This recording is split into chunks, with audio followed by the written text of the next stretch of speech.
Argentina y Brasil profundizan cooperación en materia de defensa y seguridad internacional.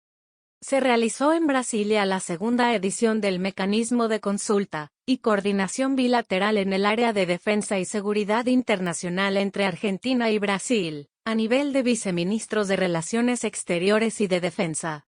El encuentro se realizó en el Palacio Itamaraty de la Cancillería brasileña, y estuvo presidido por el secretario de Relaciones Exteriores, Pablo Tettamanti, el secretario de Asuntos Internacionales para la Defensa, Francisco Cafiero, y el embajador argentino en Brasil, Daniel Scioli, por la parte argentina, y por la secretaria general de Relaciones Exteriores, María Laura da Rocha, y el jefe del Estado Mayor Conjunto de las Fuerzas Armadas, almirante de escuadra Renato Rodríguez de Aguiar Freire, por la parte brasileña.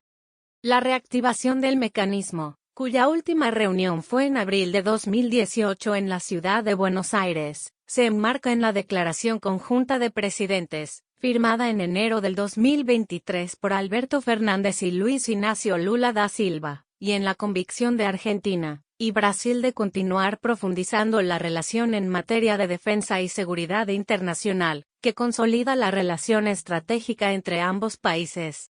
En la jornada, reflexionaron sobre el panorama global y regional. Asimismo, intercambiaron información sobre operaciones de mantenimiento de la paz de las Naciones Unidas, y acerca de la zona de paz y cooperación en el Atlántico Sur, de la que ambos países forman parte, y sobre el trabajo conjunto para el fortalecimiento de los mecanismos de integración regional.